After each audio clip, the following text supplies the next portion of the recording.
కామారెడ్డిలో ఎప్పుడు గత 50 ఏళ్ళ నుంచి చూసేటప్పటికి కూడా ఎప్పుడు కూడా వరదలు రాలేదు, ఎందుకు ఇప్పుడే వరదలు వచ్చినాయి?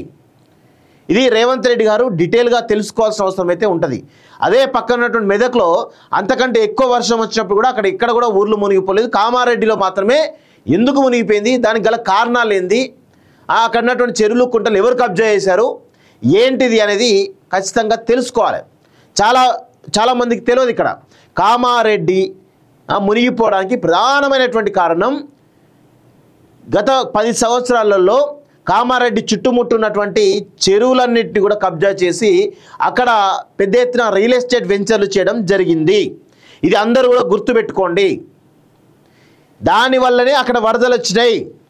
అంతకంటే ఎక్కువ వచ్చినటువంటి ఆ చుట్టుపక్కల ఉన్నటువంటి మెదక్ కానీ లేకపోతే సంగారెడ్డి కానీ మిగతా చోట్లలో ఇంతకంటే ఎక్కువ వర్షపాతం నమోదైంది. మరి ఎందుకు అక్కడ వరదలు రాలేదు? ఇక్కడ వరదలు వచ్చి ఎందుకు ప్రజలు ఇబ్బందులు పడుతూ ఉన్నారు? చూడండి, ఇక్కడ నిన్న రేవంత్ రెడ్డి గారు కామారెడ్డికి పోయినటువంటి విషయం మనం చూస్తూ ఉన్నాం.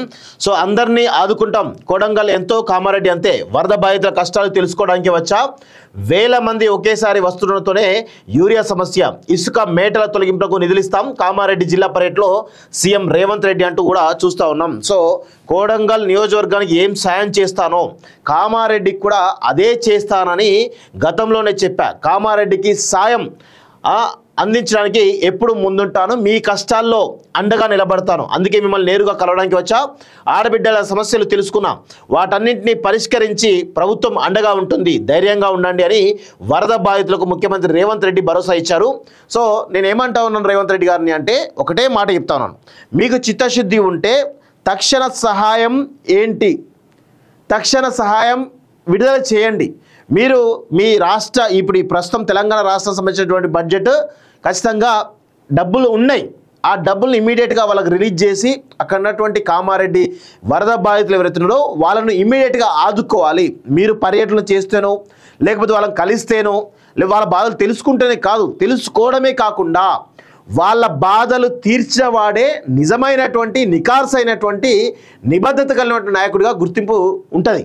సో అది చేయకుండా మీరు ఎన్ని పర్యటనలు చేసినా ఎంతమందిని కలిసినా ప్రజల్లో ఒక రకమైనటువంటి భావన అయితే ఖచ్చితంగా ఉంటుంది. అది గుర్తుపెట్టుకోవాల్సిందిగా రేవంత్ రెడ్డి గారిని నేను హెచ్చరిస్తూ ఉన్నాను. సో అసలు రేవంత్ రెడ్డి గారు చాలా విషయాలు గమనించాలి. కామారెడ్డిలో ఎప్పుడు గత 50 ఏళ్ళ నుంచి చూసేటప్పటికి కూడా ఎప్పుడు కూడా వరదలు రాలేదు, ఎందుకు ఇప్పుడే వరదలు వచ్చినాయి? ఇది రేవంత్ రెడ్డి గారు డీటెయిల్గా తెలుసుకోవాల్సిన అవసరం అయితే ఉంటుంది. అదే పక్కన ఉన్నటువంటి మెదక్లో అంతకంటే ఎక్కువ వర్షం వచ్చినప్పుడు కూడా ఇక్కడ కూడా ఊర్లు మునిగిపోలేదు, కామారెడ్డిలో మాత్రమే ఎందుకు మునిగిపోయింది? దానికి గల కారణాలు ఏంది? అక్కడ ఉన్నటువంటి చెరువులు కుంటలు ఎవరు కబ్జా చేశారు, ఏంటిది అనేది ఖచ్చితంగా తెలుసుకోవాలి. చాలామందికి తెలియదు. ఇక్కడ కామారెడ్డి మునిగిపోవడానికి ప్రధానమైనటువంటి కారణం గత 10 సంవత్సరాలలో కామారెడ్డి చుట్టుముట్టున్నటువంటి చెరువులన్నింటినీ కూడా కబ్జా చేసి అక్కడ పెద్ద ఎత్తున రియల్ ఎస్టేట్ వెంచర్లు చేయడం జరిగింది. ఇది అందరూ కూడా గుర్తుపెట్టుకోండి. దానివల్లనే అక్కడ వరదలు వచ్చినాయి. అంతకంటే ఎక్కువ వచ్చినటువంటి ఆ చుట్టుపక్కల ఉన్నటువంటి మెదక్ కానీ లేకపోతే సంగారెడ్డి కానీ మిగతా చోట్లలో ఇంతకంటే ఎక్కువ వర్షపాతం నమోదైంది. మరి ఎందుకు అక్కడ వరదలు రాలేదు?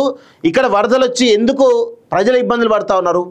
దీన్ని ఖచ్చితంగా రేవంత్ రెడ్డి గారు బయట పెట్టాల్సినటువంటి అవసరం అయితే ఉంది అనేది మేమైతే అనుకుంటా ఉన్నాం. చూద్దాం మరి ఆయన నిజంగా మరి బయట పెడతారా లేదా చూడాల్సిన అవసరం అయితే ఉంది.